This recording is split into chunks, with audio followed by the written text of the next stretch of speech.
You're just watching me message one of my artists. Hi, Stephanie. I'm sorry. I didn't realize anybody was in here yet. I created this and I had made it private thinking that that meant only people who already are a follower would get the pop-up and would be allowed to join. But no, it just didn't tell anybody anything. So I was going to go live by myself, I guess. I don't know. Because there's an unlisted thing and a private thing. So I figured private, who knows? Anyway, I got 3 hours of sleep last night. No, no, Stephanie, don't leave. No. I hadn't said anything or started yet. And I felt guilty when you're like, oh, this is going to be so much better. Like you're just watching me do nothing. Hi, Carol. Hi, Ashley.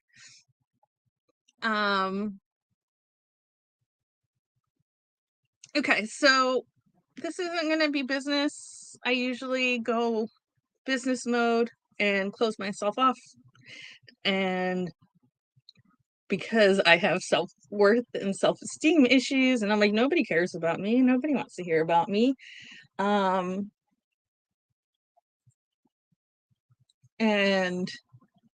I always felt like Matt was the place that I felt safe and that I could be myself. So I never really understood the people who were like, I can't film if anyone else is around because I feel awkward talking to myself, because it's always been the opposite for me. Like I needed that emotional crutch, I guess, in order to let my guard down and be myself.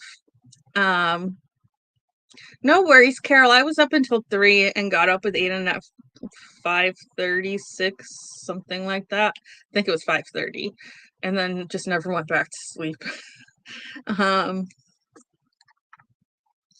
But yeah, I never understood the needing to be alone because I needed somebody to make me feel safe. But in this healing thing that I've been doing since the divorce announcement, if you're not part of our emails, that happened in August, I'm doing a lot of self-work and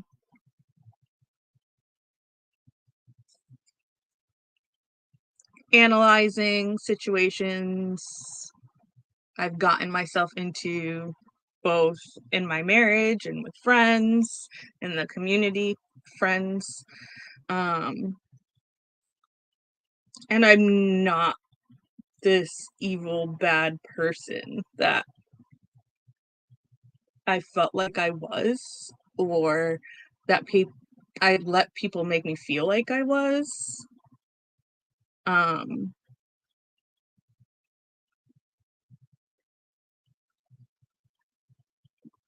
So yeah, I'm healing and I just want to be myself. And there will be references to things that have happened with previous friends in the community. I am not naming names. I am not trying to shade anybody. I am just sharing my perspective of how things went down, knowing that I tried to talk to the other parties involved and they avoided. So this is what I'm left with. This is my perception. It might not be accurate, but I have nothing else to go on.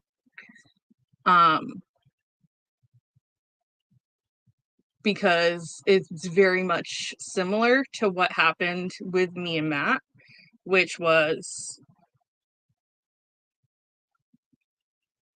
I needed him to show affection and that he cared about me in a particular way. And it took a long time, like 8 years, for me to come to terms with the fact that he was not able to, and that he was very stoic and internalized his emotions and seemed very strong. And it took me a long time to come to terms with it and look for other signs of how he showed me he cared about me, which were like acts of service. But that is not the love language that I need. And I felt like I just had to sacrifice what I needed. You guys feel free to like chip in because I do want to interact with you guys too.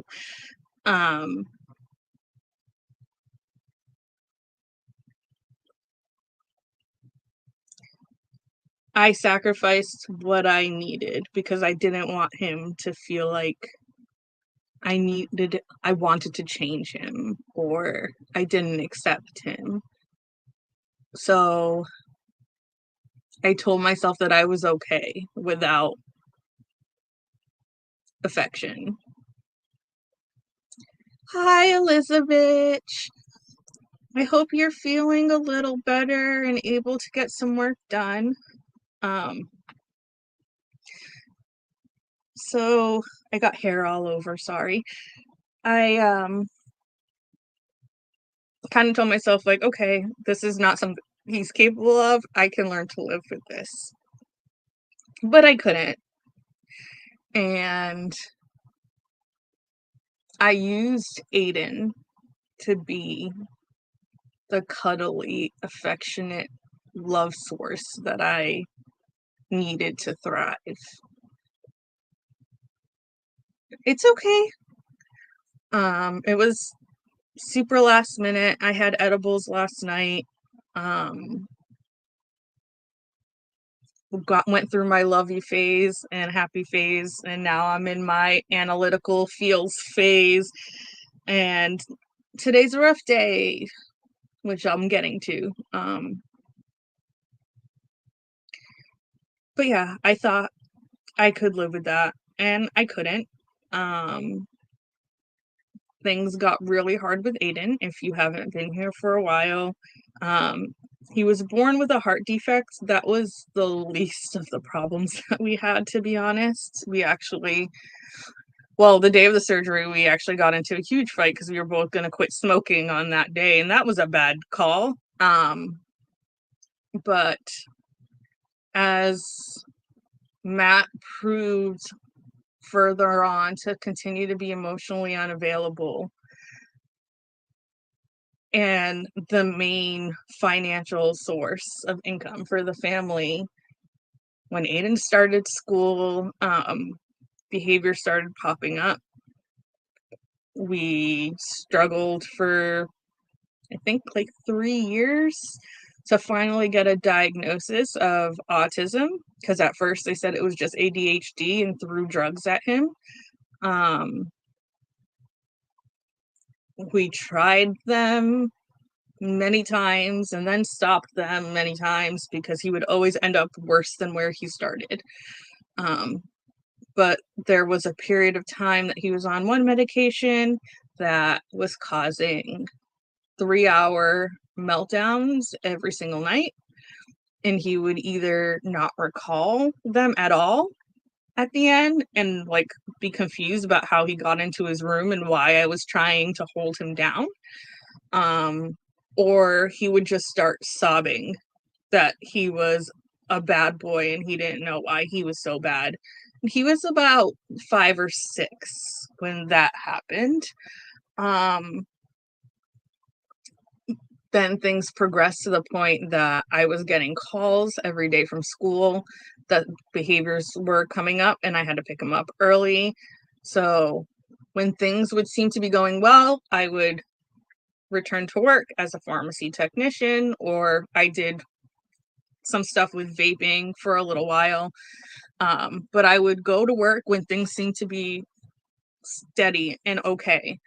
But then the change in the routine and Aiden's lack of access to me and me not always being home when he got home would rattle him, and behaviors would start popping up again and calls would start again, and it would get to the point that I couldn't work. Like, I was getting calls every day. I was either going to get fired or I was going to have a mental breakdown. So I'd have to quit my job, and then we'd get to a place where I'm like, okay, things are getting better. He's outgrowing this. Let me go back to work again. And the same thing would happen. So back in 2020, in August of 2020, well, before that, when he was 10, I had gotten a phone call that I had to pick him up from school. I assumed, like usual, it was behavioral. I got to the school and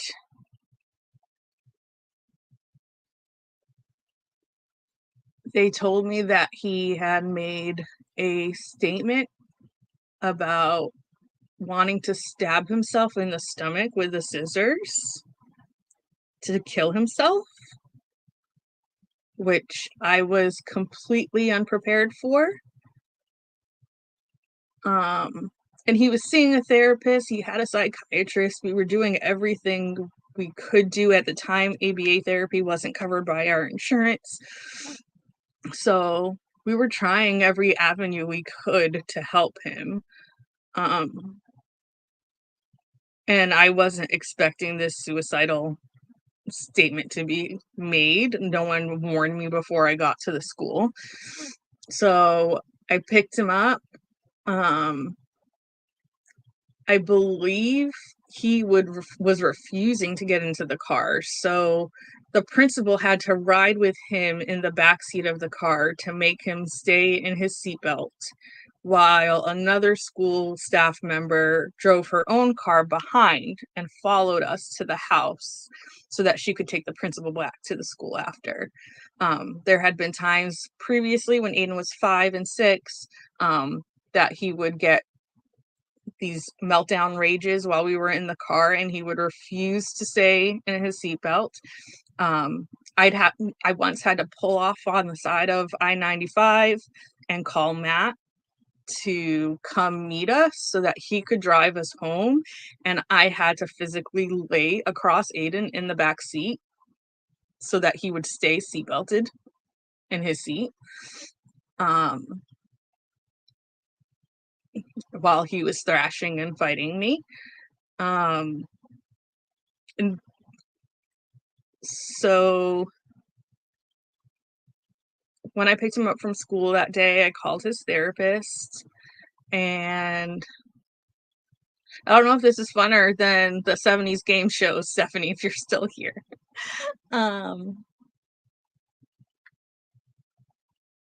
We got home and I asked him what I could do, and I was crying and I'm like, I don't know what to do. What can I do to help you? Like, we want to help you, but what can we do? Like, what's going on?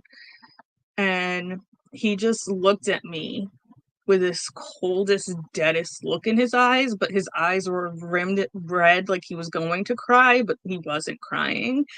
And he looked at me and he said, "Kill me." And I went, "Never." And he said, "Kill me now."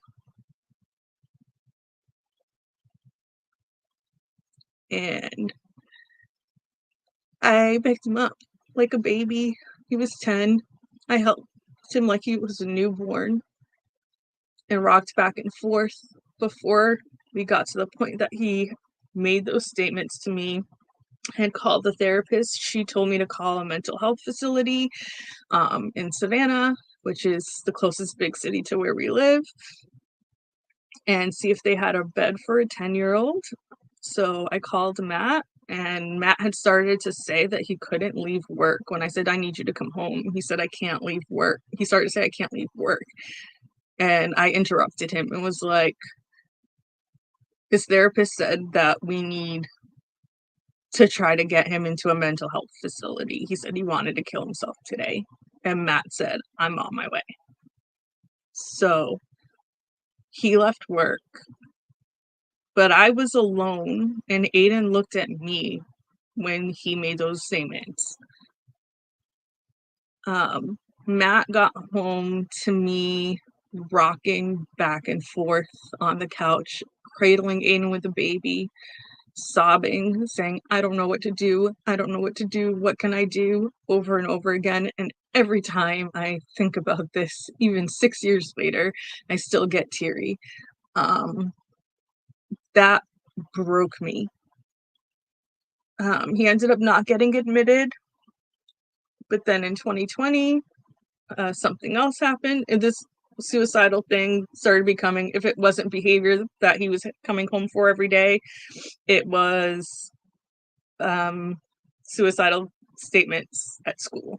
And it's a legal thing if they make any statements, even if he's autistic. So he avoided scissors for a while after that, and he didn't feel like he wanted to hurt himself, but he was perseverating on the scissors, and it was bringing him back to that day. So he would get scared of the scissors, and just the fact that he would say that he was scared of the scissors, I would get a phone call and I would have to pick him up. Legally, that's what they need to do whenever any self-harm or harming another statements are made in the state of Georgia. So I was working in 2020 in pharmacy. I was getting calls every single day, to the point that I was like on the brink of a panic attack and couldn't breathe on the way to work every single day, hoping that the call wasn't going to come while I was driving to work and that I was going to have to call out on short notice because I had to pick him up because Matt couldn't leave work. Matt made significantly more money than I made. So I ended up getting to the point that I almost had a mental breakdown, because at the end of August, he did get admitted for a 3-day stay. They changed his meds. He became full of rage. I was actually terrified of him. And he was 13 then. There was one point that he was just in the kitchen staring at the knife block. And I asked him what he was doing, and he didn't respond. And I was legitimately scared to approach him because I didn't know if he was looking at the knives to hurt himself or hurt me. And he was a lot closer to the knife block than I was. So if it was to hurt me and he saw me approaching, he could grab a knife and do some damage. And we were home alone. So I texted Matt and let him know what was going on, so that if he came home to a bloody scene, he would know what happened. All of this was really fucking hard. And I didn't really talk to him about it because he was working all day. He was providing for us financially. I knew he was tired and stressed, and I didn't want to put my own shit on his shoulders. Like, I felt like this was my job as mom and staying at home, so I had to deal with it by myself. So I didn't talk. And he didn't talk, which made me feel even more like I couldn't talk to him. Um, by the time that Aiden got into ABA and things got better, I was so broken and so lost that I didn't know who I was anymore. I couldn't find my way back. I couldn't get to the point of, okay, we're in a good place now. He's happy. He's doing well. I can breathe. I can find my own identity again. I was way too far gone in that darkness. And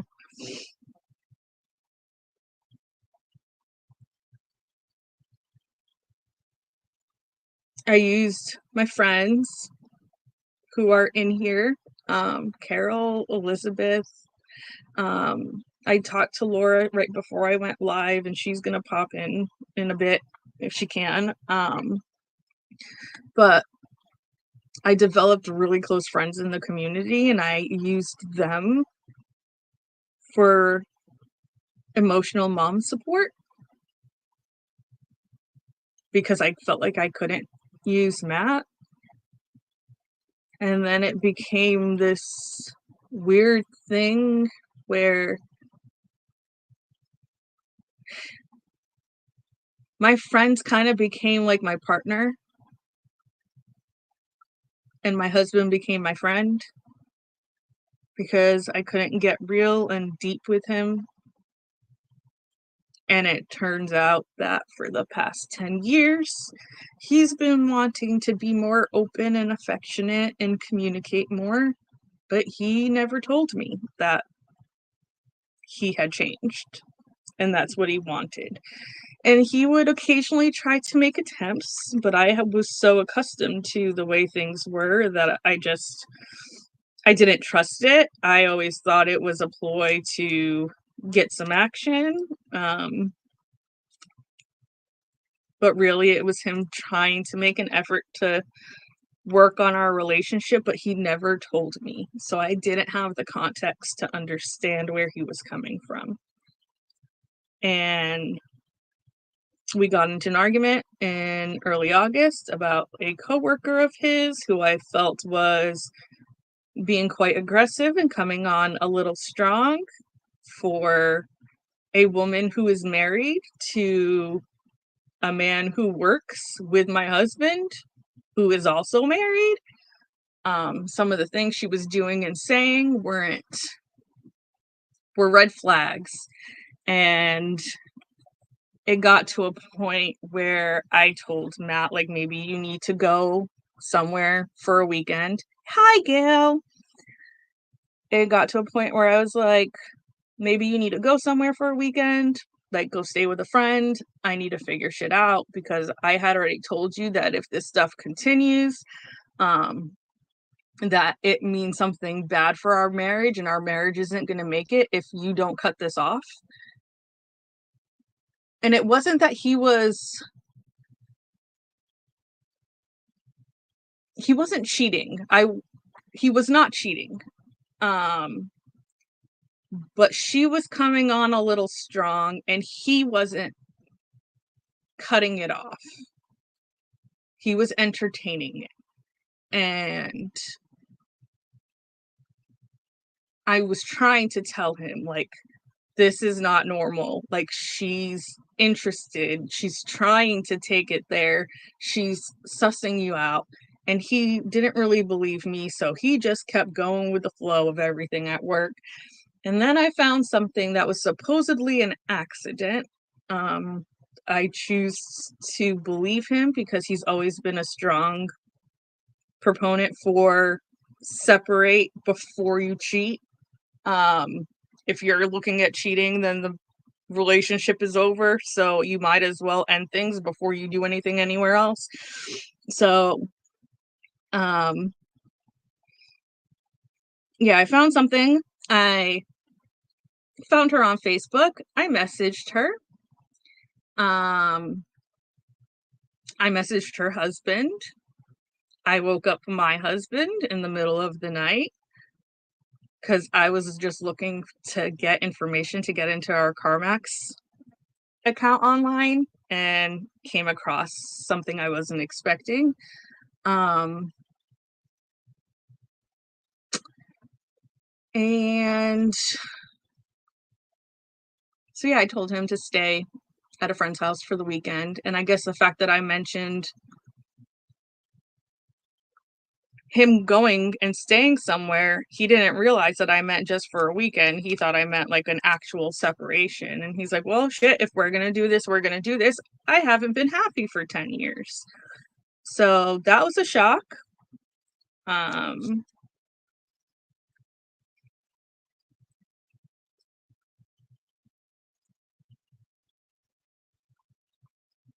we I try to ask him if there's any chance of salvaging it, like me doing the edibles. It lets my guard down. It lets me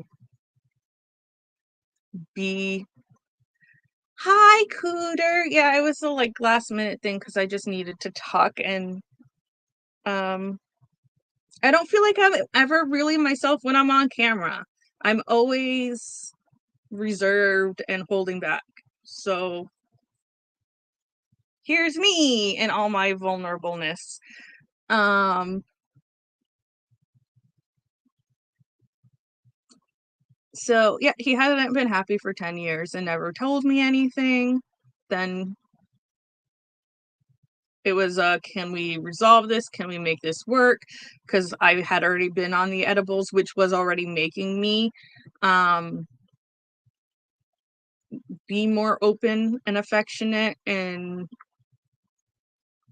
talk to him more. And I was happier and could breathe a sigh of relief and just exist and not have all this weight on me about everything that's happened with Aiden. And um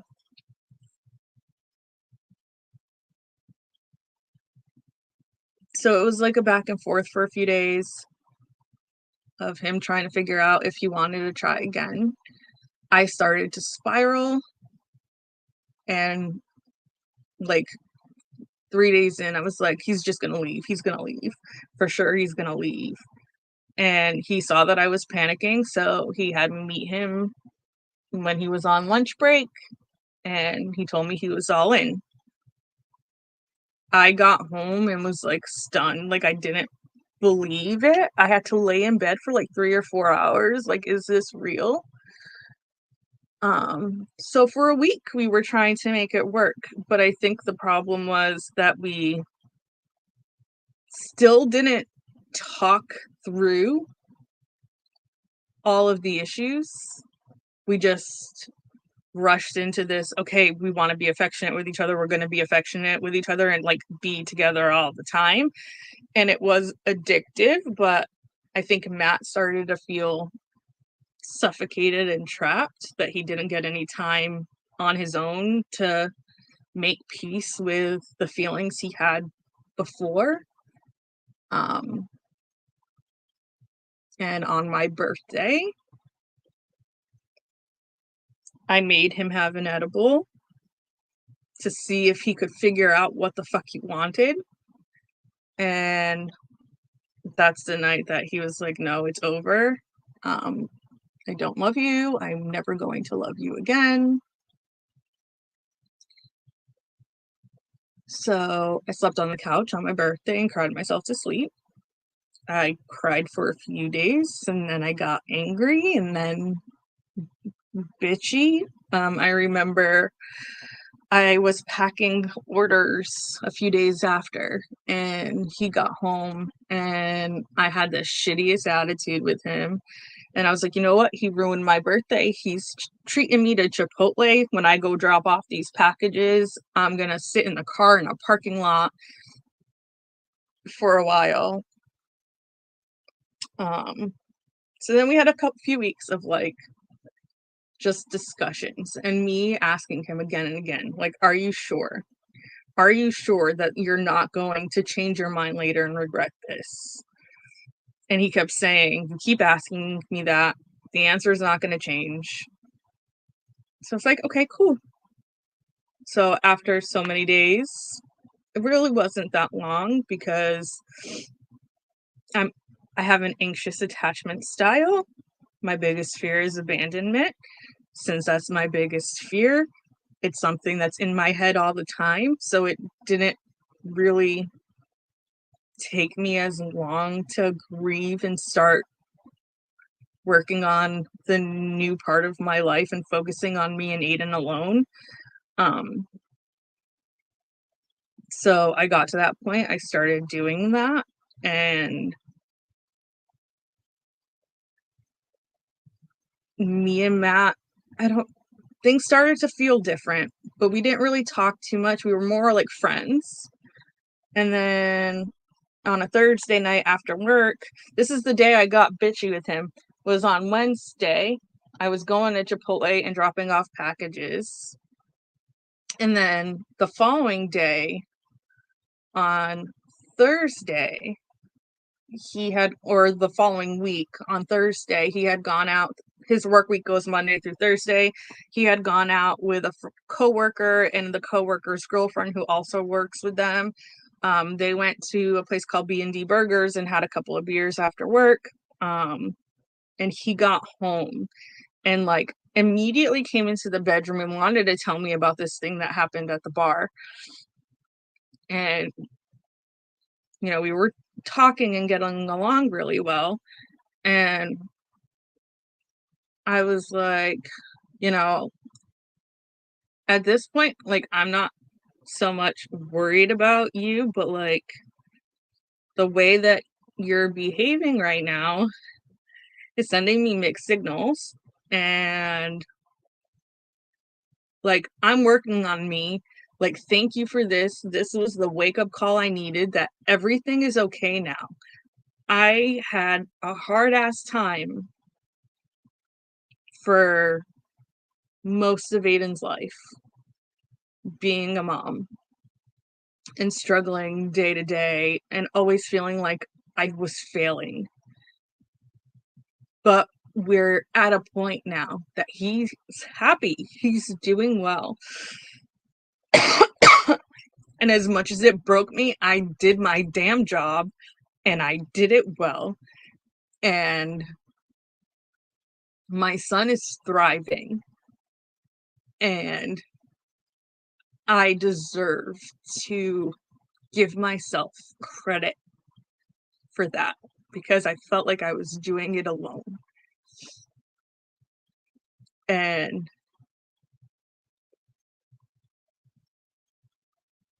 so I was happy. Proud of myself. And then he went out with the friends, came back, was talking, like really excited to talk to me. And I'm like, okay, are you sure this is what you want? Because like, I see how you're interacting with me while I'm moving on and doing my own thing. And like, I'm a fucking fantastic person, first of all. Like, I'm the girl you fell in love with, but better because I've grown and I've learned and I've gone through tough shit and I've succeeded and I've made it. And you're gonna miss out on the best part of me. So, is this really what you want? Or are you going to start seeing this new version of me and realize that this is what you've wanted all along? Like, don't you want to get to know the new me? Because she's a badass bitch. And he was like, actually, that's an idea. So we started communicating. We started talking about our failures in the past, things that each of us did to hurt each other, but not in a fighting, combative way.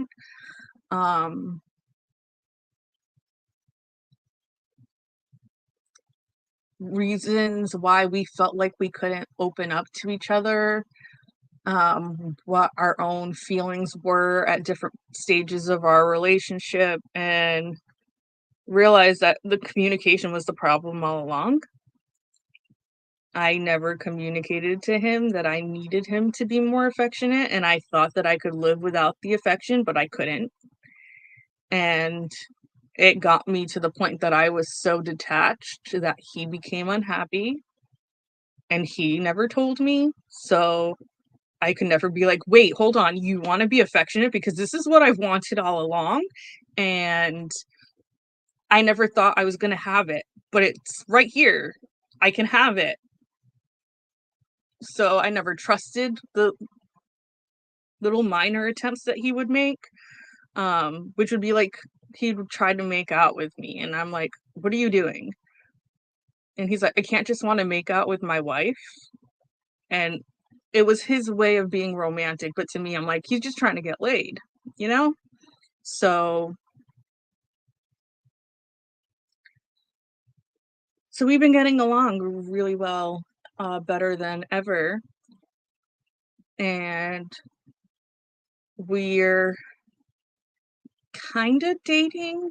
Um, he's falling in love, I guess. And it's a much stronger thing than we had before because we're actually both being vulnerable and letting our guards down, but he still feels like he needs to continue with the divorce in order to close the door on the past. So I wasn't really talking about the fact that like our relationship has been progressing in a positive way because we are still getting divorced, and I didn't want it to come across like I was trying to use the divorce as a ploy to make sales for the business, because that was not at all it. It's just right now we can't afford for him to move out. With the divorce, he gets a 401k payout where there's no penalties, and we'll be able to pay off some things, and he'll have money in order to give me child support and all that stuff. Um, so we don't get that money until 60 days on average after the divorce goes through. So he's still been living here, and it's been complicated, but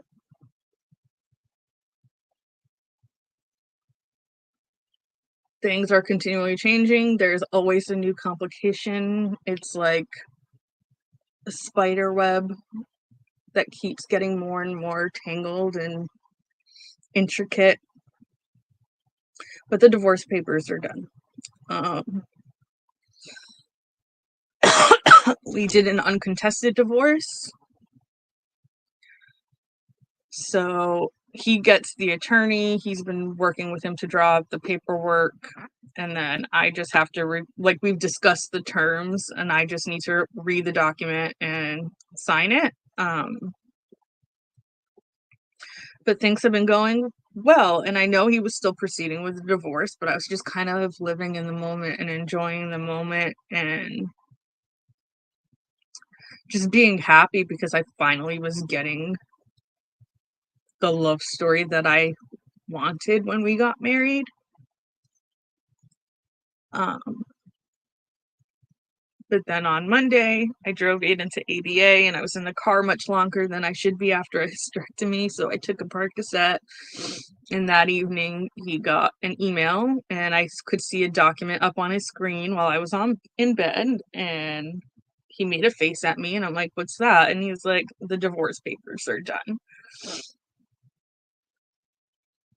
And I was like, "Okay, why are you making that face? Like, isn't this what you want?" And he's like, "I just didn't know how you were going to take it." And I was like, and he's like, it's not like I'm gonna be like jumping up and down. Like, yes, this is what I want, but I'm not gonna be jumping up and down with excitement that the papers came in. Um, so he was printing them, and then when he finished printing them, he's like, where do you want it? Do you want to take it now? Do you want me to put it at your desk for you to look at later? And I was like, I ain't looking at that today. Um, I am high on Percocet because I'm still in the 2 week supposed to be resting phase. I am allowed to drive, but I didn't realize that it's like limited to an hour, and I was in the car for 2.5 hours. So there was a lot of weight on the incision internally, and it wasn't feeling the greatest. So I'm like, I'm on drugs right now. Like, I'm not reading this document. But then when he went to bed that night, he came to say goodnight, and I knew I wouldn't sleep if I didn't say anything. So I told him, like, I'm scared. I'm scared to sign these. I don't know what that's going to do to me emotionally. Um,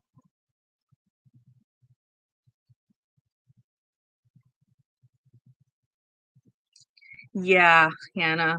And then, like, brought Aiden to ABA, and it was supposed to be like quick drop him off and then come straight home and get in bed. But his lead, the clinician that oversees the people who work with him, and then she's the one that opens chapters and what they're going to work on at ABA. She saw me out there, and she wanted to see how the surgery went and check on how everything was going. And she kept me out there for like 45 minutes talking. And then she's like, well, I'll see you later. And I'm like, no, you won't. I'm going home. I'm not supposed to be in the car for too long. And then she felt like shit.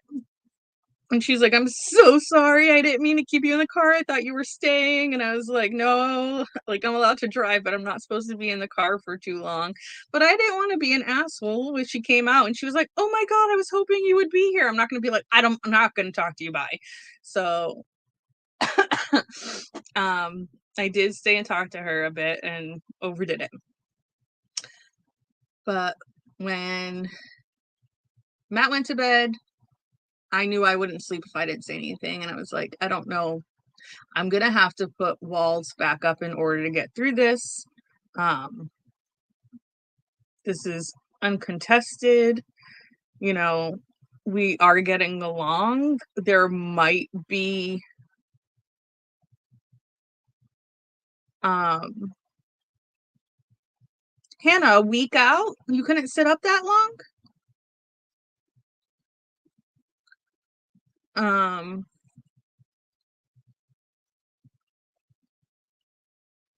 Sorry, I just got distracted. I forgot where I was.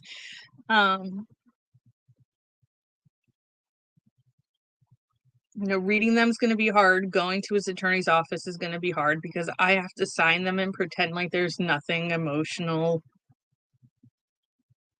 between us anymore. So if I panic and start to break down and start to get emotional, he can't really console me, and I'm going to be alone in that moment, and I got to put my defenses up.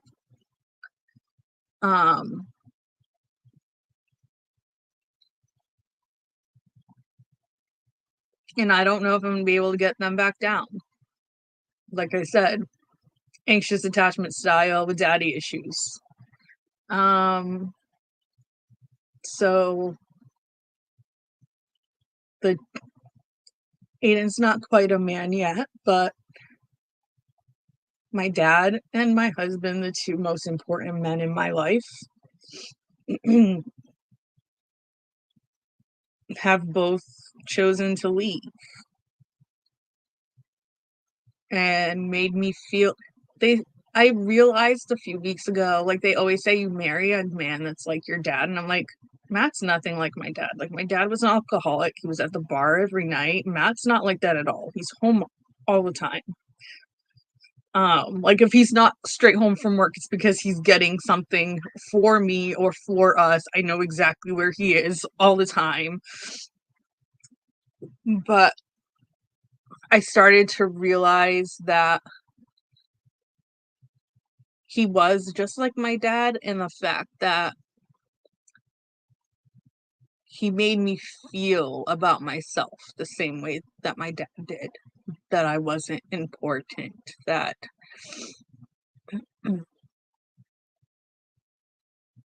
I wasn't fragile, that I didn't need love and attention. And whenever I would ask him to hang out, Matt would always say, I guess, which would always have me feeling like he doesn't want to spend time with me. He's just saying it because he feels like he has to. And come to find out that that was actually right. But I could never enjoy the time that we did spend together because the whole time I'm like, he doesn't want to be here. So in that respect, yes, I did marry someone like my dad that made me feel like my dad did. Um,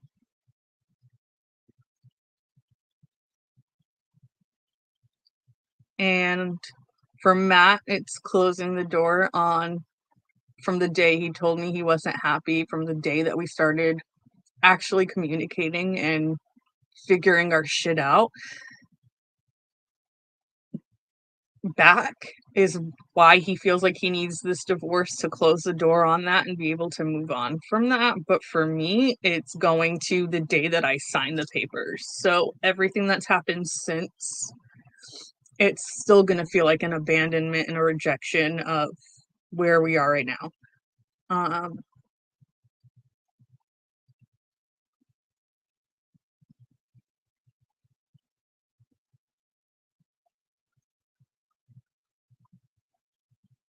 I don't know once it's on paper and formal and legalized if I can let my guard down back to where I have been the past month and a half. So I'm scared. We're gonna read it over tonight. I asked him, well, I stopped him on Monday night and when he was going to bed, and I was like, I don't know how I'm gonna feel. I don't know what's gonna happen. Once I sign these papers, I might be like, okay, you gave up on us and I can't do this anymore. And he's like, well, do you regret the past month and a half? And I'm like, no, it's not that. And I'm not trying to give you an ultimatum. And he's like, it kind of feels like it. And I'm like, but it's not. It's just that I need to do things in order to survive this. And I don't know if once that final step is hit, if there's any coming back from it for me. I'm not saying I don't want there to be. I just don't know if I'm strong enough. If I trust this new thing that's developing enough to not get hurt again. Um, and then I have to go to his attorney's office and sign. And if I break down and cry, he can't really do or say anything. And I'm left alone. And that's going to hurt and have an effect on this. So I told him that I would feel better if we looked it over together. So we're supposed to do that tonight.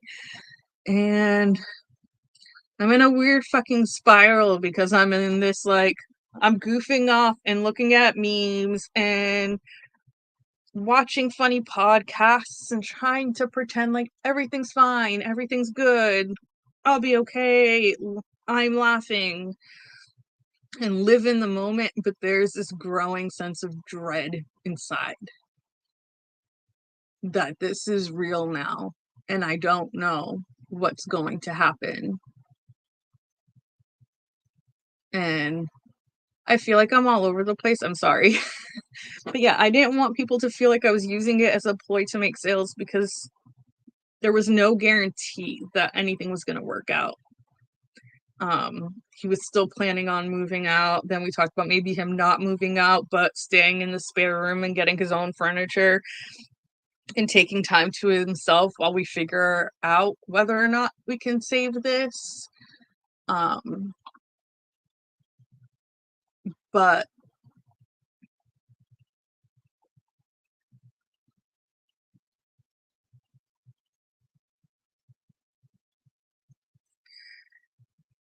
Thank you, Cooter. I need that, but like for me, like that makes sense, but the emotional ties, the fact that he needs this paper is more of my issue than the paper itself, if that makes sense. Because I'm like, our past is our past, and yeah, we have to let it go and not use it against each other in the future and learn to be better from it. But I also feel like we need to honor it and respect it, because if we didn't go through all this shit and you never told me that you were unhappy all this time, we'd still be freaking unhappy and just quietly dealing with shit.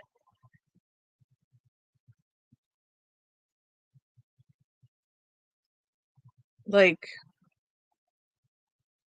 the past 10 years got us to now. So as much as they sucked, things are good now because of them. So I'm in a way glad it happened. But then it's like, okay, well, this is something I do, Laura. I love you too. Thank you. I mean, I know a lot is different, but also you guys have plans and things.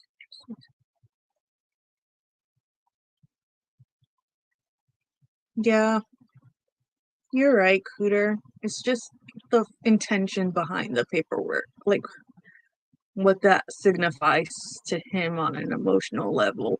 Because, like I said, for him, it's the divorce is letting go of August 8th, my birthday, and everything that came before it. But for me, I, the divorce itself is something that I'm going to have to come to terms with, and I'm going to have to process and heal from. Um, in order for this to continue working, and I don't know if I can. Lisa! I miss you! I hope you're doing well. I haven't seen you in forever. I'm hoping it's just because you're busy at work and not MS flares.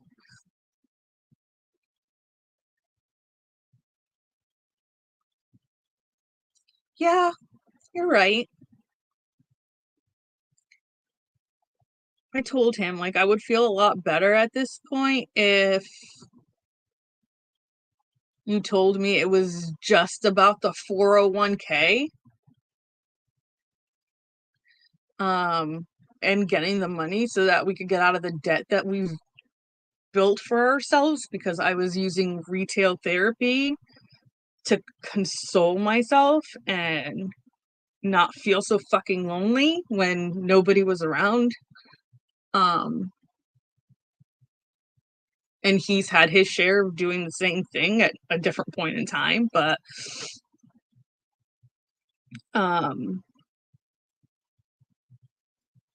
I know that's not all it is, so it's a little hard. And then I'm gonna read, and then I'll come back to the story time. Woo!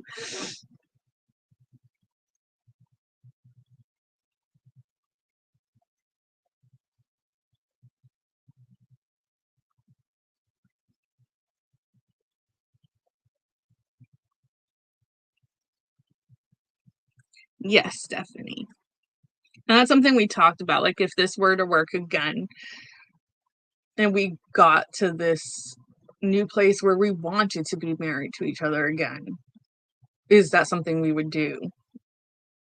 Like, if we decided we wanted to spend the rest of our lives together, would we get married on paper again? And at first I was like, I don't really know. I don't really know. And then recently I came to the realization that, yeah, like, I remember my mom's best friend. Um, she was in a domestic partnership with her boyfriend for decades. He was friends with my dad. He went to clubs and all of this, like the bars that my dad went to and stuff. And to me, it always felt like, I don't know which one of them it was, or if it was both, but it always felt like someone always had one foot out the door.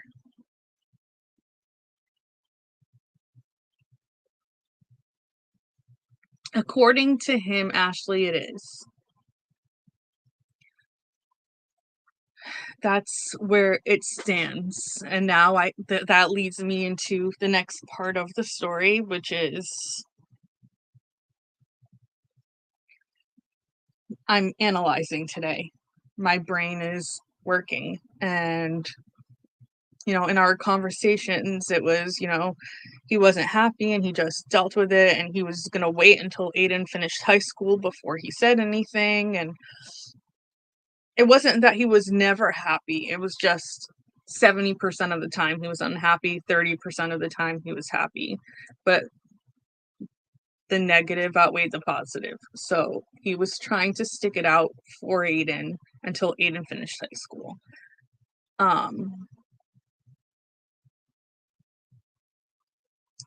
But when I first asked him why he hadn't told me for 10 years that he wasn't happy, his first response was, I didn't know how you were going to take it. And then later, it started becoming more of I still cared about you and I didn't want to hurt you. So here I am right now trying to respect his boundaries and what he feels like he needs in order to thrive and for this to possibly work out later.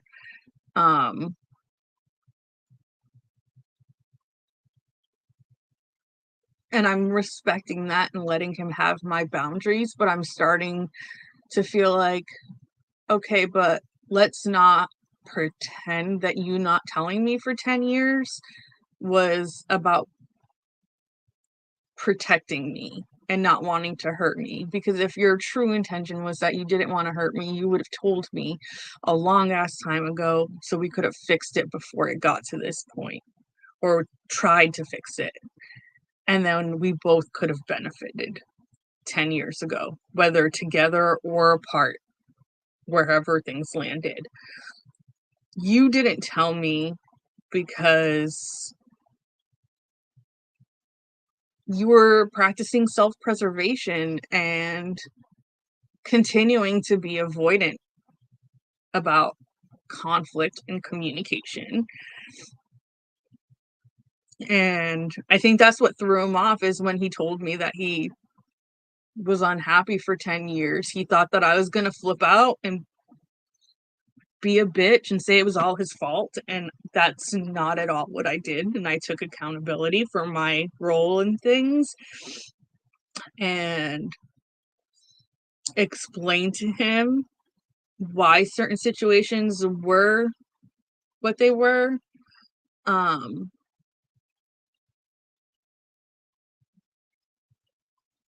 But yeah, today I'm starting to feel the walls coming up again.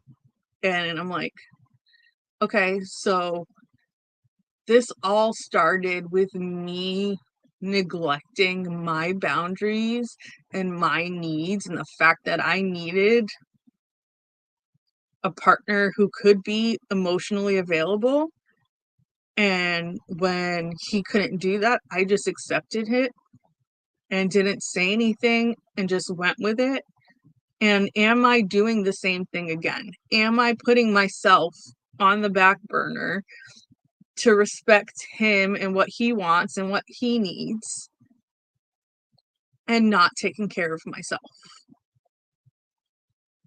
and not fighting for what I want and what I need? So I don't know. I don't know about couples therapy. Matt's like, with my work schedule, how are we going to do that? Which I don't understand, because Aiden's done therapy over the computer. Matt has Fridays off, so we could find a therapist near where ABA is and have an hour session that's cushioned within Aiden's ABA, because ABA is 3.5 hours. But it's not something that he's really talked about. I will say that I'm getting therapy through Instagram.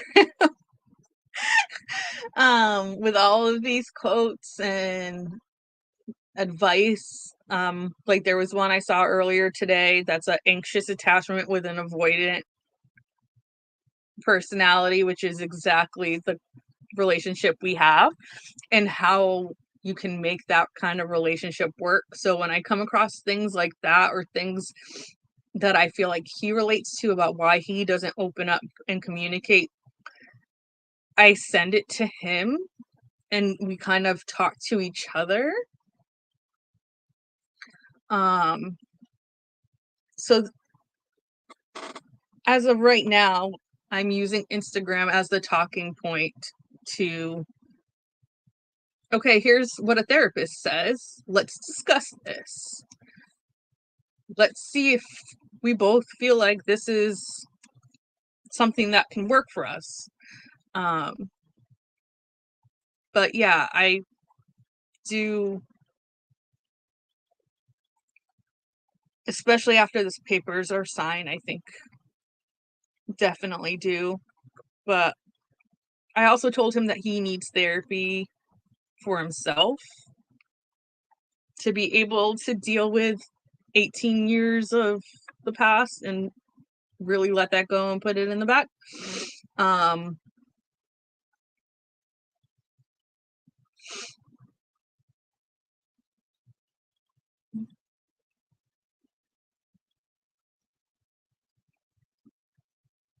But he just kind of brushes it off. So I don't know. We'll see. I do want to, because I feel like this is what we should have been all along.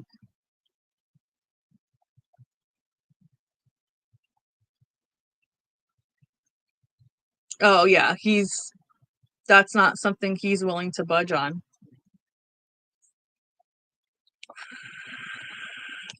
There's no compromise,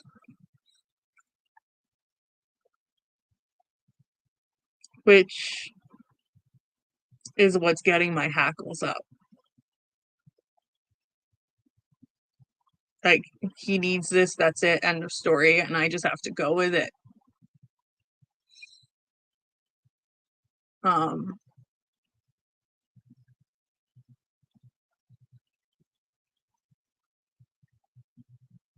that's why I don't know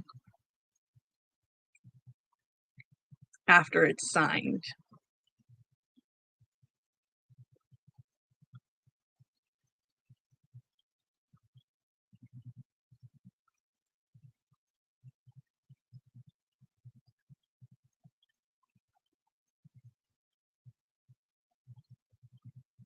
I might change my stance altogether. I don't know.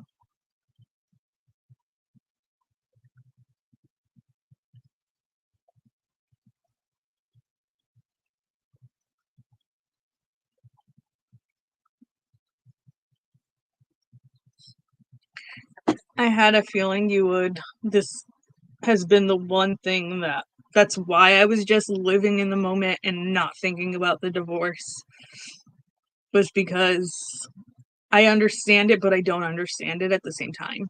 So,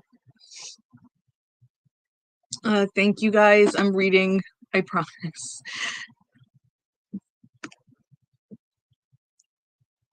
I'm going to scroll just in case I missed anything, but yeah, see, I miss Morgana's communication.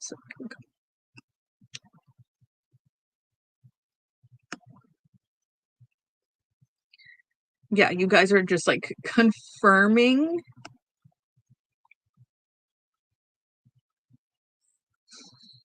my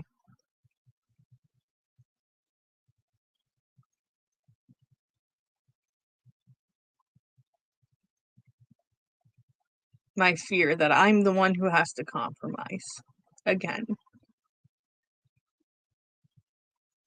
and just go with how he wants things to run.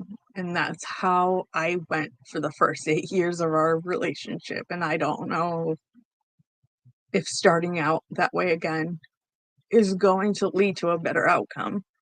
And I don't want to waste my time again. I don't want to get hurt again. I don't want to have been completely vulnerable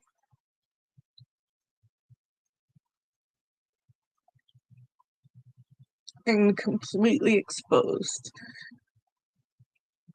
just to get stabbed directly in the heart after being stabbed in the back. So, Isabel, yeah, I can. And coming back to the girl that was giving up major red flags, he told me a few weeks ago that he was at his desk at work and she came up behind him and she gently like ran her fingertips across his back as she walked by. And that's when he finally realized, because he's a man and he's dense as fuck, that I was right and that she is trying to move in that direction. Even though he can fucking eat, I am her husband at work. He can I am him and let him know what his wife is up to. She is still trying it, but she like ran her hand across his back and he shot his head around real quick and was like, don't ever do that again. So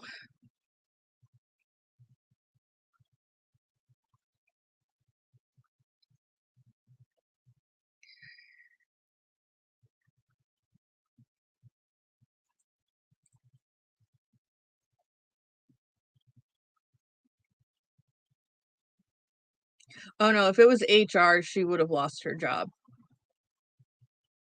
Oh, Matt could have contacted HR. Yeah, she would have lost her job. Like, his company does not play games with that, to the point that, like, if a guy that's friends with another guy makes like a gay joke about themselves, like the two of them, and somebody overhears and is uncomfortable with that joke, even though it had nothing to do with them, was not about them, they can complain to HR and those two will suffer the consequences of it and likely lose their jobs because of a joke.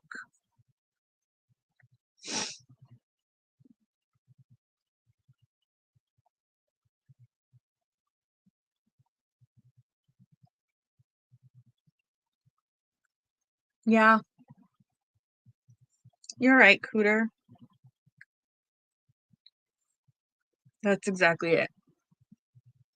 I think that's why I told him.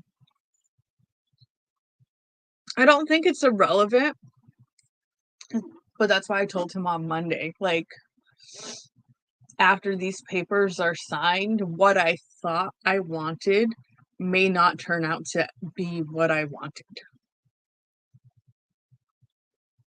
And I want him to be prepared for that.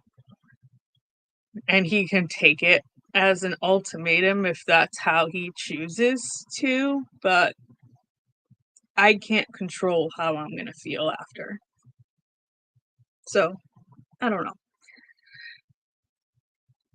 But yeah, we've kind of had this relationship going, but I knew this divorce was still coming, so I haven't really talked about it openly because I didn't want it to come across like this was all fake and it was just a scam to try to get sales, because it has never been about that. And the future has always been still uncertain. So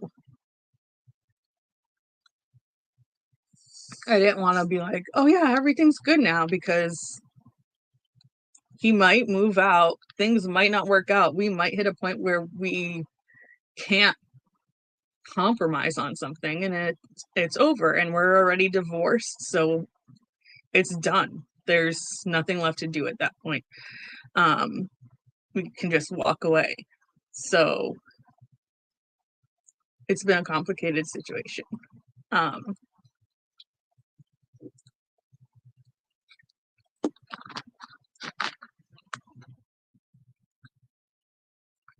yeah, that's what I worry about, Laura.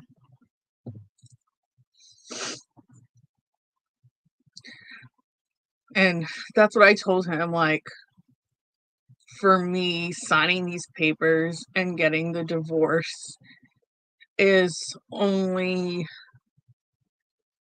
justifying my anxious attachment style and my fear of abandonment because it's what happened. So how do I know you're not going to do it again? I don't know if I'll ever be able to move forward from this anxious attachment style with this in our past. So, yeah.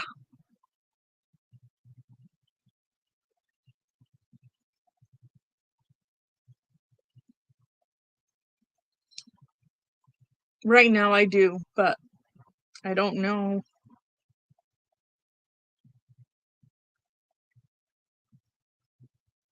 Like, it's kind of like as a kid when your parents are in a dysfunctional relationship. At first, you still want them together and you feel like it's your fault and that you did something to cause it. But then with time and maturity, you realize that they're better off. You're better off.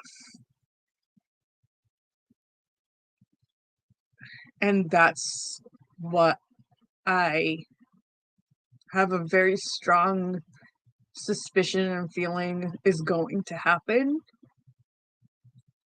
is that once it's signed, I'm going to struggle and I'm going to want to restore it.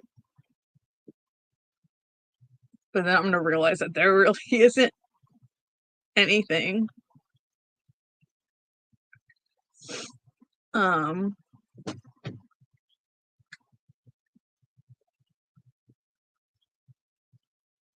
Not anything worth saving anymore.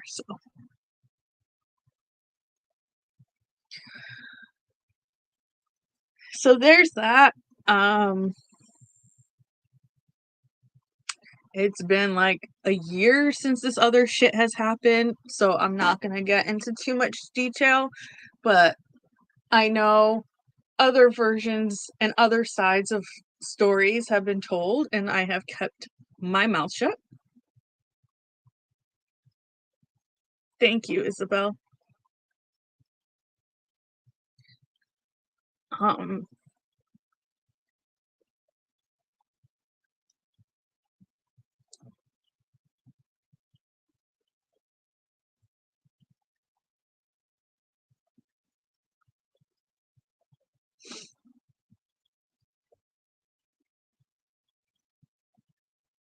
I'm trying not to, Cooter. It's just I'm trying to be a realist, and I know how my brain works, so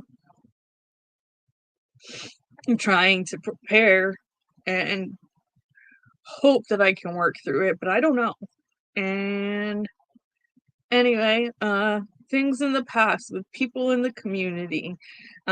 One person I was very good friends with. Like I said, I'm not naming names. From my perception, I spoke out against a company and their practices with an artist. Um, and my friend didn't take it well. It seems like she was choosing sides in public on comments on my post. And I DM'd her and was like, I don't, I wasn't expecting you to be on my side. You don't have to agree with me, but like, I was at least expecting you to not make a comment either way in public. But if you disagree with me, like, yeah, let's discuss it in private. Um, And then things got twisted and turned into me making a statement that was not what I was making. So I got upset and was like, well, clearly you don't think very highly of me. I left that group chat. Um, and then I was heartbroken and I cried. And I talked to a couple of other friends and told them because one of them was going live at the time, and I was like, sorry, like one of my longest standing, closest friendships in this community is falling apart right now, but I'm here because people were messaging me like, this person's live, this person's live, and I felt like everything was collapsing. So then that person got upset, and I was like, no, I'm not talking bad about you. It just felt like we hit a point that things were done. And I don't know if we can ever get back to where we were before because we've never had an argument like this. And so she said, yeah, she wanted to talk and she was getting ready for things that had to do. So I gave her space, and she would occasionally reach out and say, like, I do want to talk to you. Um, it's just crazy busy. And I'm like, no, I totally get it. That's why I haven't bothered you. Like, I know you have this happening and this happening. So I'm giving you space until that's all done. And then I started seeing her publicly putting big chunks of time on other things and still not having taken any time to try to discuss our friendship and trying to repair it with me. So that hurt. I said something to her about it. And then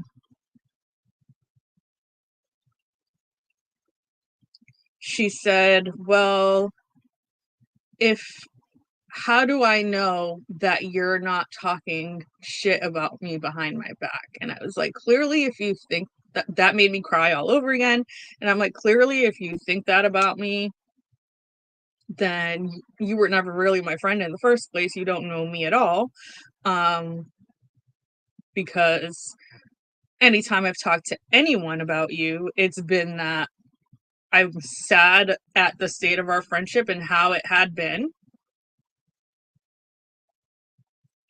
Well, Hannah, I did in the beginning say I was going to talk about this, but I'm not going to be naming names and I'm not going to be pointing fingers or blaming. I'm just sharing my perception because the people refuse to speak to me and discuss how the reality of things. So this is how I have to think of it. I have no one to tell me otherwise. And I've been painted as this bad, evil person in certain Patreons or lives, whatever. And I haven't ever really said how it felt for me and what my side was and how hurt I was. And I was the villain of the story. And I don't want to do that anymore. So this friend said, how do I know you're not talking crap about me? And I was like, well, clearly, if you think that, then you don't know me at all. I would never.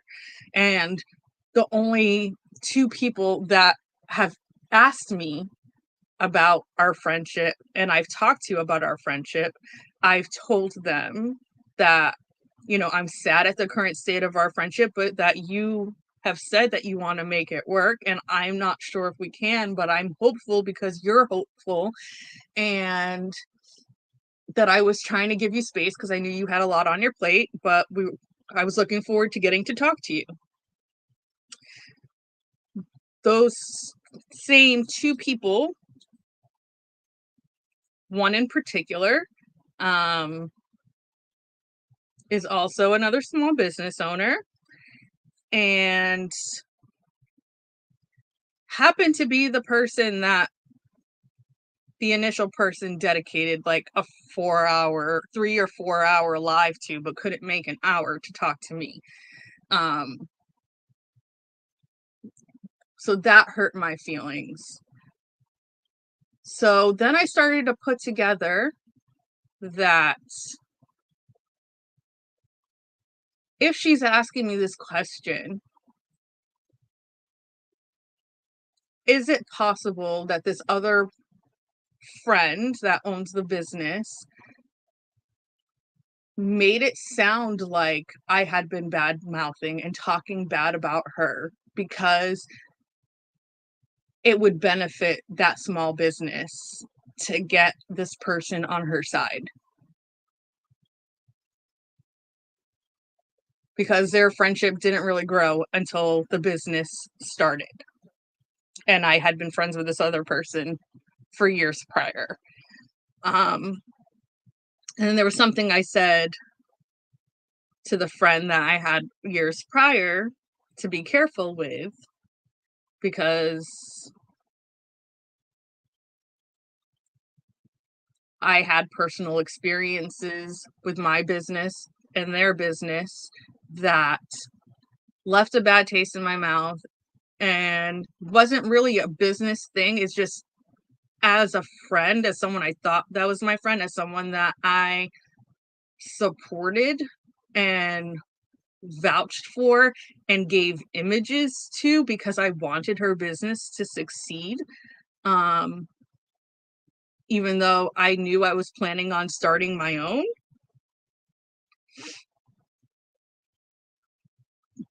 That person was doing things behind the scenes that I didn't feel like a friend would do to another friend. So it's being painted as I don't, that I'm jealous, that I hate to see her do well, and that's why we're not friends anymore, and all of this other BS. But really, it's things that were done in private, in DMs, discussions that were had in a live about doing something that I had come up with, and saying they were going to talk to me and then never talking to me, and then going live again and talking about doing it again, making me feel pressured into agreeing to it so that I don't look like a jerk, but having no context for what exactly they wanted to do, and making sure that we could both be successful doing this thing. Um,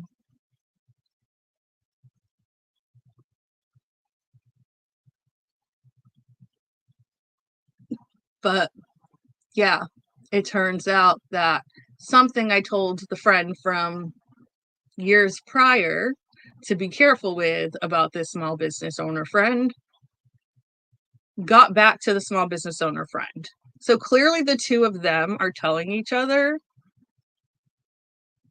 things that may not entirely be the whole truth or completely accurate, but whatever, that's what it is.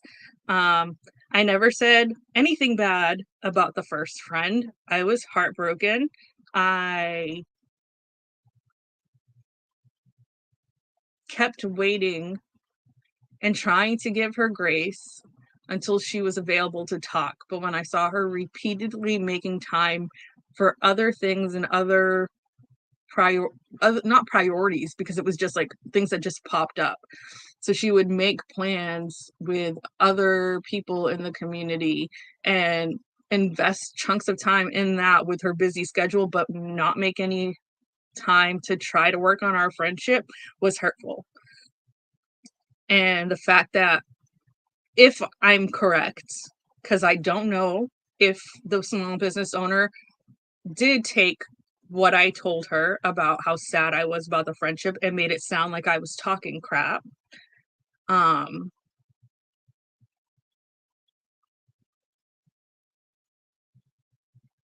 she took advantage of a weakness in a friendship so that her business could benefit.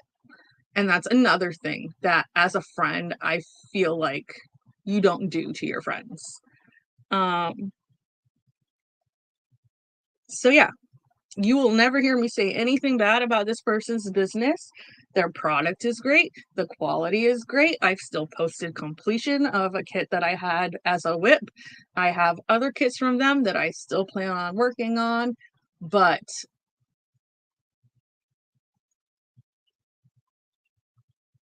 it's the deeds that were done in the dark before this all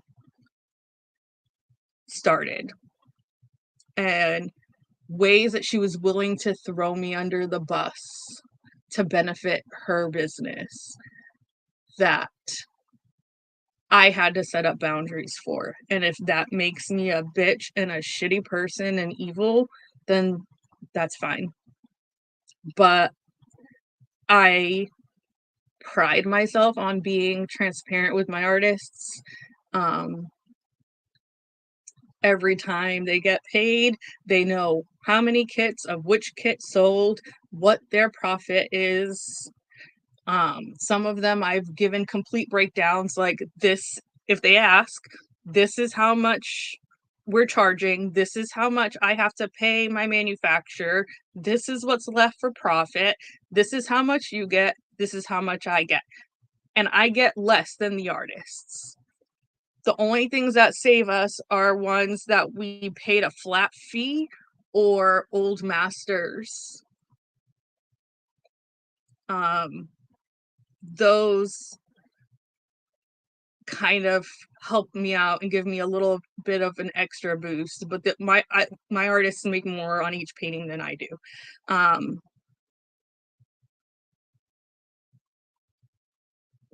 Starting to talk business, but I'm very transparent with my artists. And one of my artists had another style of art that I wasn't interested in licensing, but I was willing to offer to this other person, and they told me it was okay and everything was fine. There was no issue with it. And then I find out later that they knew all along that there was a potential issue with it, and that they were having me lie to my artists and not be fully transparent and put them at risk of complications and repercussions that I was not comfortable with, because I'm not going to vouch for making money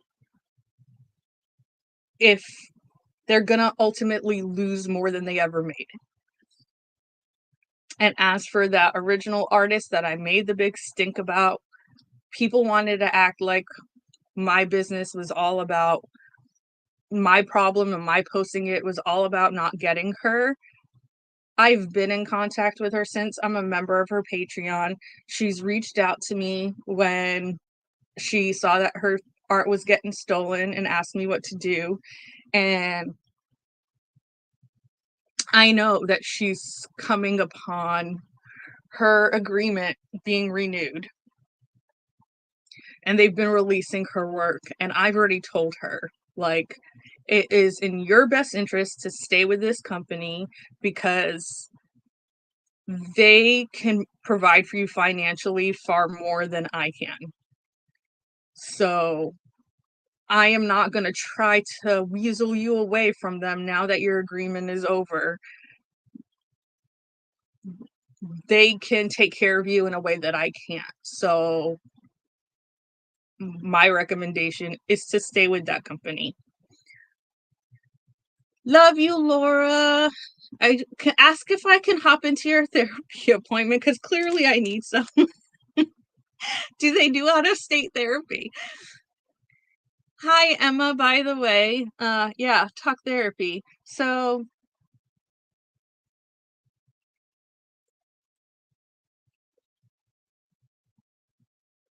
I kind of just accept what people do and vent to friends and fight it in my own head for months and months and months and months and never stand up for myself and never say, no, this is a boundary I had to create for myself because I felt like money was being prioritized over friendships that were already long established. When I was willing to help her business succeed, she proved to me repeatedly that she only was worried about her own success. And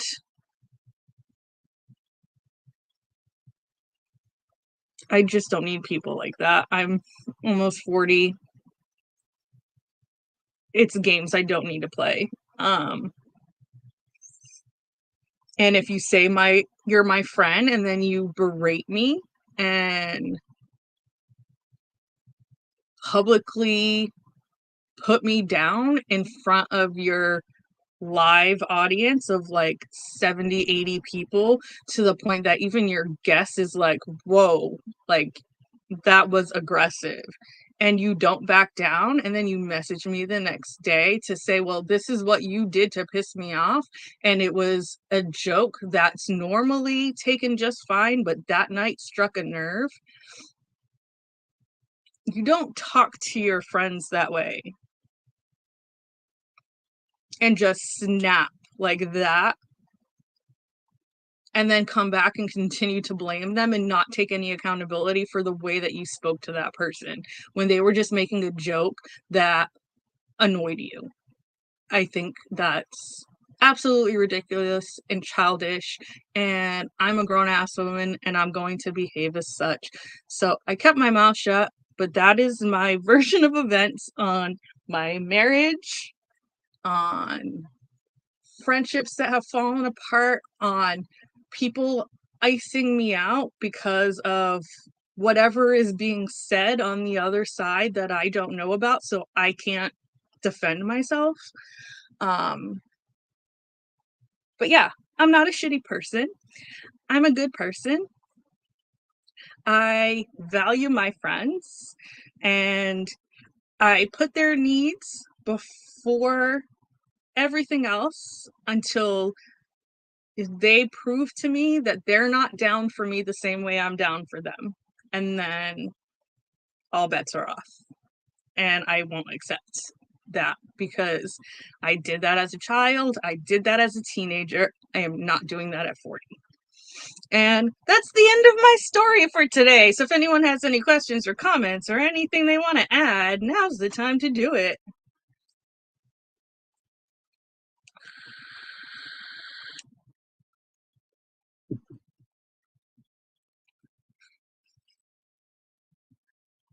Also, business has been somewhat slow. I can't offer promotions the same way other businesses do because of how little I'm already making off of my paintings, and I don't want to upcharge on everything.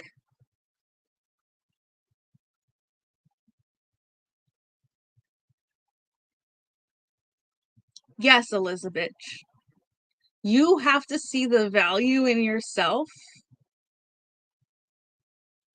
and say, I don't deserve this, and take a step back and cut people off that you feel like are working against you. And this is what I try to tell you. And this is why I wanted to bitch out somebody when they did to you the kind of stuff they were doing to me. But I kept my mouth shut because it's not good for business, but also being made to look like the villain of the story and never sharing my perspective and the lack of communication from the other end to make me understand where they're coming from in a way that makes sense and doesn't come off as a complete lie just to wipe their hands of accountability. Ain't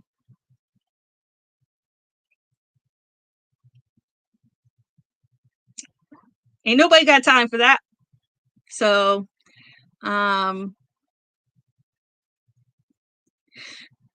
Elizabeth, I will give you the new ring for your birthday if that's the one you want, because I was going to ask you which one you want. But yes, I don't. Hold on.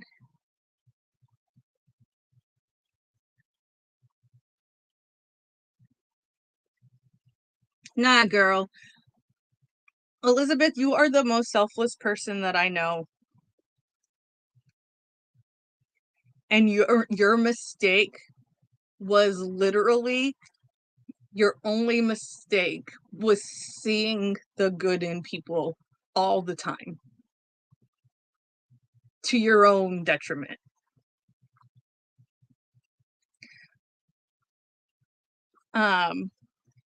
So anyway, we're coming upon the year anniversary of when we first started doing diamond paintings, and with me being on this bed rest thing and having to take it easy and not be able to do any heavy lifting, I'm reaching out to my artists, adding new images to our licensing agreements. I'm going to be releasing quite a bit. I know people feel like they're pricey, but really, gosh, I'm lucky if I make 20% of that price. Let's just say that. Whatever they're selling for, I'm lucky if I make 20%. And when, wait, no, I make more than the artists do. I do make more than the artists do from the profit end. I already have it, Carol. I just have to send it to him.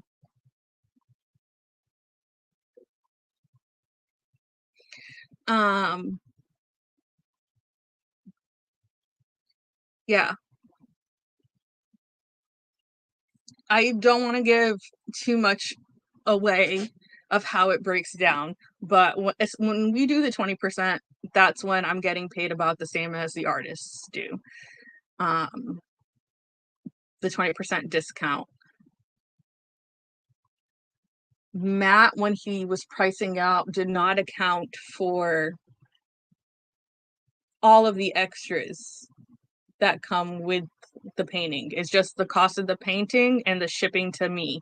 But the boxes and all of the stuff that is needed to ship it out, they're not accounted for in the price. So that cuts into my profit and is unaccounted for. I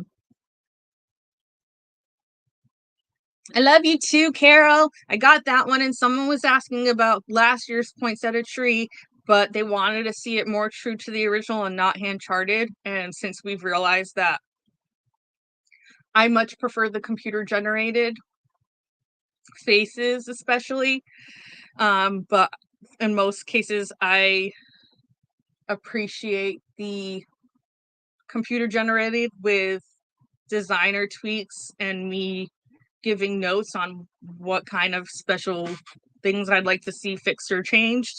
That always turns out better. So there's going to be a poinsettia tree version 2, which will be computer generated, drawn up to see if that's more suited to what she wants. But I think I'm going to put it on the website anyway if anyone is more interested in that version than the version we had last year. But yeah, Matt didn't account for any of that in the cost. So I don't make very much. Business is kind of slow because I can't offer promotions as big as other companies do since I'm already making so little. But there will be another 20% off coming next month. And also, this is not the one, but this is all I have next to me right now. But these acrylic pens, they have thinner ones with swirls and stuff. Ooh, yeah. I would like to see that, Carol. I might actually do that myself.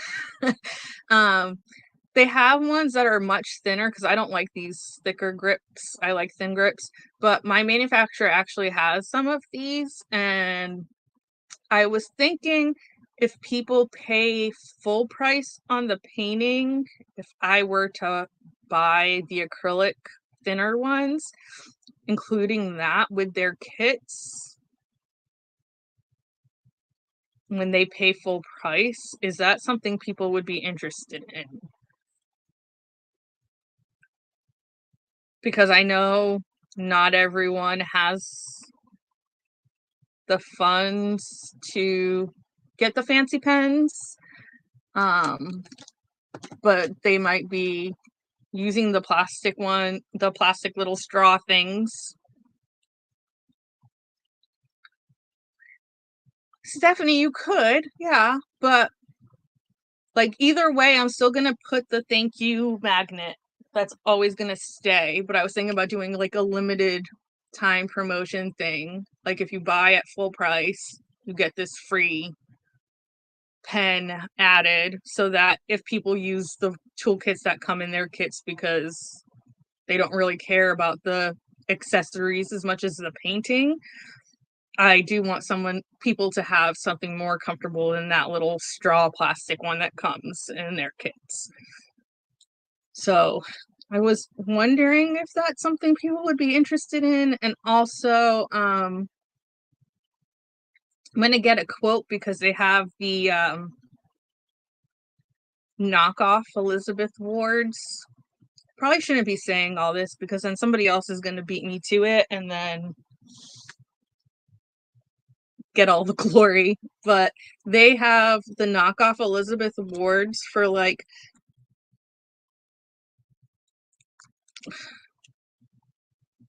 less than 50%, way less than 50% of what it costs on Amazon. So I was thinking about, instead of people buying them from China, because it's gotten to the point where everyone's buying the knockoffs on AliExpress, instead of waiting for it to come from China, buying 10 of each size to have at my house so that if people order them, it'll ship out right away and they can get it within a few days. And hopefully, depending on the quote, it'll cost about the same as AliExpress because I'm going straight through my manufacturer and not a vendor using AliExpress. Is that something that people would be interested in as well?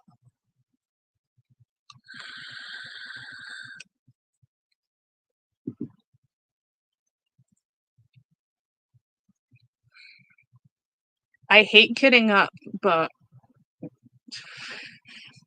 if it's something people will pay me for it and I have the time, I will absolutely do that too. Yeah. So I was looking at what other stuff that they had on there to see what kind of accessories and stuff they have. But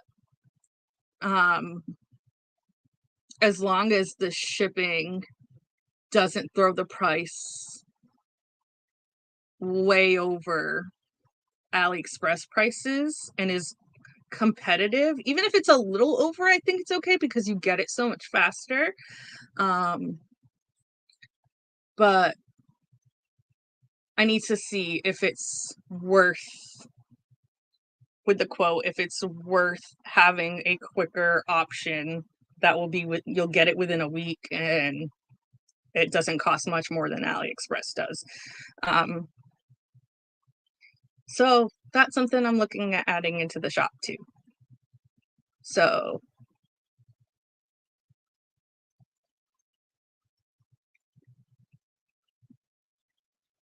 and then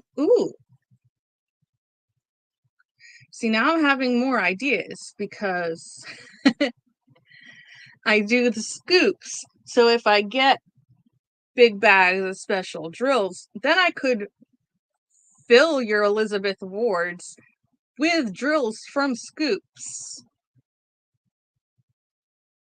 and sell that as a set with ABs and glows and neon and all that stuff. And I am planning, I haven't really found unless I'm not conceptualizing them as they actually are, I haven't found the special drills that's like the thing everyone loves from the big company right now. But I do plan on adding like the half pearls and stuff like that into scoops. So that would be cool too. Yeah, that's what I've heard too. Joann's, if they find it, it's always on clearance. And I know I bought some from Craftably, but they had just like the medium size. Like the whole thing was just the medium size ones. That's the only size that they offered. But this one has all small, and then they have like 2 or 3 rows of small, 2 rows of medium, 1 row of large, 1 row of extra large, and then 2 rows, 2 rows, 2 rows, 1 row. So there's different options.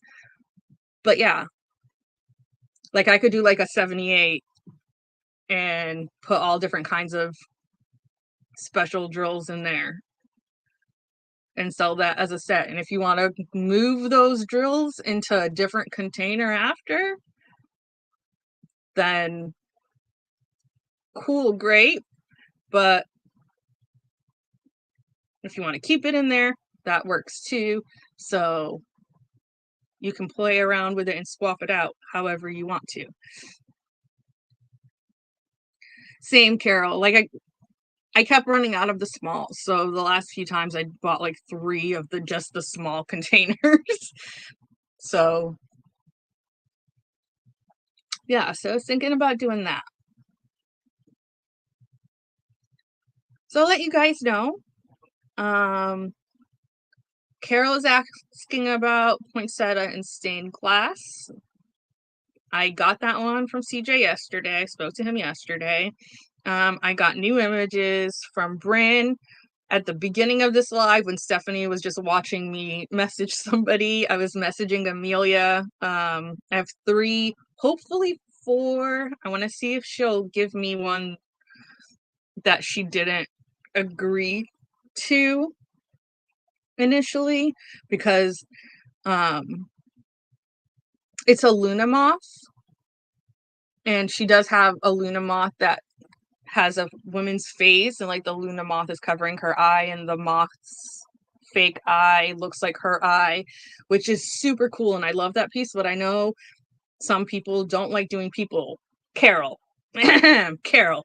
Some people don't like diamond painting people. So she has another one that's a Luna moth with just flowers, and it's like a long panel. So I'm hoping she'll let me do that one too for the no people. And then I have been commenting on Karen's stuff. Like, I need to add things to our agreement, but I haven't gone through and looked at everything I want to add and given her a list yet. But that's pretty much what I'm doing this week, and slowly over every few days, new images are going to roll out. There was 11 yesterday. I know, Carol, but I want to give you more options that don't have people, because I know that's not really your jam all the time.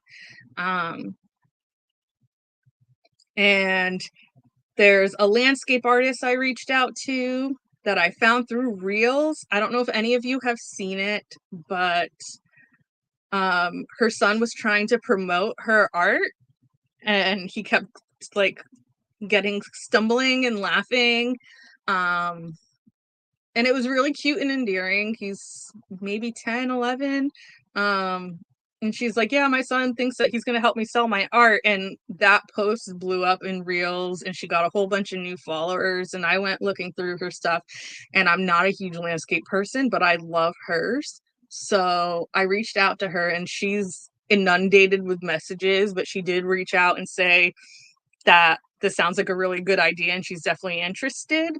She's just waiting until things slow down a little bit, but hopefully I will be getting a landscape artist soon that people will like. It's more sky. I'm not a cabin in the woods kind of girl. It's a lot of like nighttime sky things, galaxy, aurora borealis, beaches, celestial, stuff like that. That's kind of as far as I go in landscapes for the most part. So hopefully I hear from her soon and we can get her on board. But yeah, I will be releasing new stuff from most of the artists. Any of them that have anything. Karen is on my list for sure, but I know I'm gonna have a lot to go through. Thankfully, she started naming her pieces, so it'll be easier to license, because before I was having to send her the pictures because they didn't have titles. But yeah, you're going to see a lot of new stuff over the next coming weeks, and there will be a sale coming up. I'm going to start at October 31st, and this will be like our Black Friday sale. It's the best that I can do. It's probably going to be the same as the last one. But I'm not getting in on the Black Friday mania. Our year anniversary is in early November, so I'd rather just celebrate that, and then everyone can have their field day after. But it's starting Halloween, October 31st. And I'm thinking code is going to be treats, obviously, because Halloween. And we'll end on November 6th, which is the anniversary day and my sister's birthday. So look out for that. I said I wasn't really going to be talking about much business, but here I am talking a little bit about business because I'm restricted, and that pretty much all I can do is be on my computer or diamond painting, and I am starting to hurt, so I'm going to have to get up from here shortly. But yeah, that stuff is coming.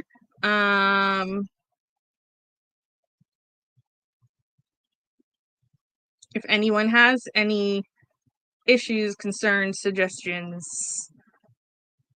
you know how to reach me. Instagram, follow me on Facebook. I posted on the Instagram what my full name is so that you can find me. And email me. The email address is all over the website.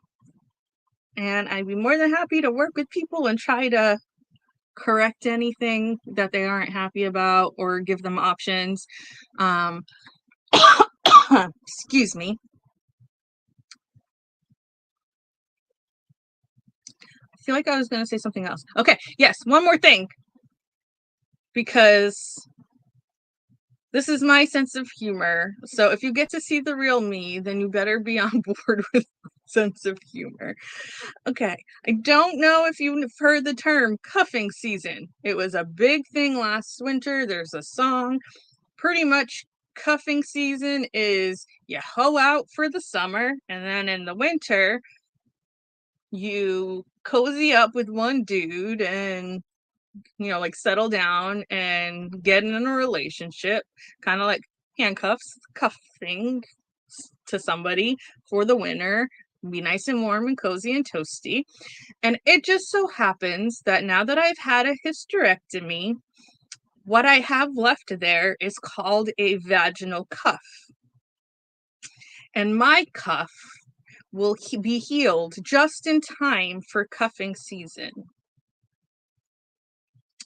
So I find that absolutely hilarious because a vaginal cuff sounds cozy as hell, first of all. And me and Abigail are going back and forth and coming up with nicknames like Coochie Cuff and Cuff for Your Muff and all of this just silliness. So if you've got a fun nickname, if you've made it this far, if you've got a fun little nickname or tagline for vaginal cuffs and cuffing season, leave it in the comments because I've been dying and I've been wanting to put it on the business account so bad, but it's so unprofessional and I don't want to freak people out that are more like reserved. But get you a cuff for your muff. And then at cuffing season, you won't have to worry about an 18-year jail sentence Okay, that's all for me today. I love you. And thank you guys for being here and offering me support and just listening and giving me a chance to just be myself and speak my mind and my truth without being attacked for being a shitty person. So I love you guys. Thank you so much. It means the world to me. If you have purchased from me ever before, I hate writing generic notes. I love writing personal notes that make you feel special and bring a smile to your face. And I love when I get emails in response to my notes that I made their day or made them cry happy tears because they happen to get it on a day that they needed an uplift or whatever. So reach out to me, tell me about yourself so that I can write personal fucking notes for everybody because I hate the generic ones. And it's just the same things in different orders and it's ugh. Okay, bye. I love you.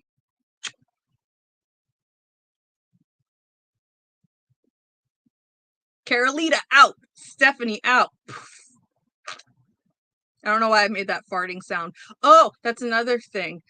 2 days after surgery, I took a shower, and when I got out, I had to pee, and apparently the water and the air in the vaginal cuff got trapped, and there was queefing galore. Queefs beyond beliefs. Okay, that's it.